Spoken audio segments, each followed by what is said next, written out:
ಸ್ನೇಹಿತರೆ ನಮಸ್ತೆ. ನಾವು ಇಲ್ಲಿ ನಮ್ಮ ತೋಟದಲ್ಲಿ ಮಾಡಿರತಕ್ಕಂತಹ ಒಂದು ಏನು ತಪ್ಪು ಮಾಡಿದ್ದೀವಿ ಅನ್ನೋದನ್ನು ನಾನು ನಿಮ್ಗೆ ಹೇಳ್ತೀನಿ. ಮತ್ತು ಈ ತಪ್ಪನ್ನು ನೀವು ಯಾರಾದ್ರೂ ಹೊಸ ತೋಟ ಮಾಡಬೇಕು ಅಂತಿದ್ದರೆ ದಯವಿಟ್ಟು ಆ ತಪ್ಪನ್ನು ಮಾಡೋಕ್ಕೆ ಹೋಗಬೇಡಿ. ಇದನ್ನು ನಾವು ಮಾಡಿದಾಗ ನಮಗೆ ಅದ್ರ ಅಷ್ಟೊಂದು ಅರಿವಿರಲಿಲ್ಲ. ಆಮೇಲೆ ಇವಾಗ ನಮಗೆ ಗೊತ್ತಾಗ್ತಾ ಇದೆ ಇಲ್ಲಿ ಏನು ತಪ್ಪು ಮಾಡಿದ್ದೀವಿ ಅಂತ.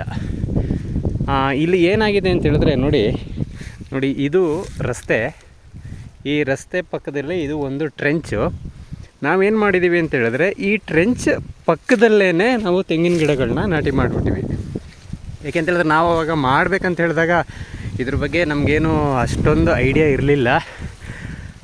ಆಮೇಲೆ ಬರ್ತಾ ಇವಾಗ ನಮಗೇನು ಗೊತ್ತಾಗ್ತಾ ಇದೆ ಅಂತ ಹೇಳಿದ್ರೆ ಈ ಥರ ಮಾಡಬಾರ್ದು.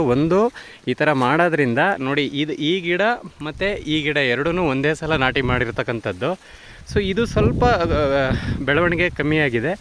ಇದು ನೋಡಿ ಇವು ಒಳಗಡೆ ಇರತಕ್ಕಂಥವೆಲ್ಲ ಬೆಳವಣಿಗೆ ಜಾಸ್ತಿ ಇದೆ. ಇಲ್ಲಿ ಏನಾಗಿದೆ ಅಂತ ನೋಡೋದಾದರೆ ನೋಡಿ ಇಲ್ಲಿ ಟ್ರೆಂಚ್ ಹೋಗಿದೆ. ಈ ಟ್ರೆಂಚ್ ಪಕ್ಕದಲ್ಲಿ ಒಂದು ಹೆಚ್ಚು ಕಡಿಮೆ ಒಂದು 2-3 ಅಡಿ ಗ್ಯಾಪ್ ಕೊಟ್ಟು ನಾವು ಇಲ್ಲಿ ಒಳಗಡೆ ಹಾಕಿದ್ದೀವಿ.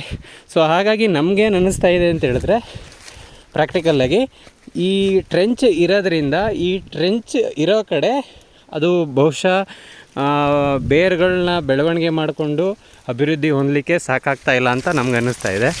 ನೋಡಿ ಇಲ್ಲಿ ಈ ಸಾಲಲ್ಲಿ ಫುಲ್ ಹಾಕಿರ್ತಕ್ಕಂಥ ಎಲ್ಲ ಗಿಡಗಳು ಹೆಚ್ಚು ಕಡಿಮೆ ಹಾಗೇ ಇದೆ, ನೀವು ಬೇರೆ ಒಳಗಡೆ ಇರ್ತಕ್ಕಂಥ ಗಿಡಗಳ ಜೊತೆ ಕಂಪೇರ್ ಮಾಡಿದಾಗ. ಸೊ ಹಾಗಾಗಿ ಮತ್ತು ಇನ್ನೊಂದು ಇದರಲ್ಲಿ ಏನು ನಮ್ಗೆ ಗೊತ್ತಾಗಿದ್ದು ಅಂತ ಹೇಳಿದ್ರೆ ಇದು ಆಮೇಲೆ ಗೊತ್ತಾಗಿದ್ದು ನಮಗೆ ಇನಿಷಿಯಲ್ಲಾಗೇ ಗೊತ್ತಾಗಿದ್ರೆ ಖಂಡಿತ ನಾವು ಈ ತಪ್ಪನ್ನು ಮಾಡ್ತಾ ಇರಲಿಲ್ಲ. ಅದಕ್ಕೆ ದಯವಿಟ್ಟು ನೆಕ್ಸ್ಟ್ ಈ ವಿಡಿಯೋ ನೋಡುವಂಥವರು ಯಾರೂ ಈ ತಪ್ಪನ್ನು ಮಾಡಬೇಡಿ ಅಂತ.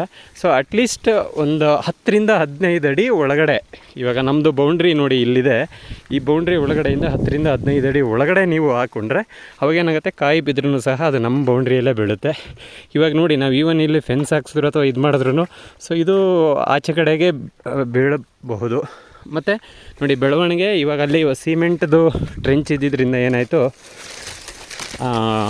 ಇದು ಬೆಳವಣಿಗೆ ಈ ರೀತಿ ಸ್ವಲ್ಪ ಬೇರೆ ಒಳಗಡೆ ಇರ್ತಕ್ಕಂಥ ಗಿಡಗಳ ಕಂಪೇರ್ ಮಾಡಿದ್ರೆ ಇದರಲ್ಲಿ ಕಮ್ಮಿ ಇದೆ. ಹಾಗಾಗಿ ದಯವಿಟ್ಟು ಈ ವಿಡಿಯೋ ನೋಡ್ತಕ್ಕಂಥವರು ನೀವು ಯಾರಾದ್ರೂ ಈ ಥರ ಮಾಡಬೇಕು ಅಂತಿದ್ರೆ ಸಫಿಷಿಯೆಂಟ್ ಜಾಗನ ಬಿಟ್ಟು ನಿಮ್ಮ ಬೌಂಡ್ರಿಯಿಂದ ಒಳಗಡೆ ಮಾಡಬೇಕು ಅಂತ ಕೇಳ್ಕೊತಾ ಇದ್ದೀನಿ. ನಮಸ್ಕಾರ.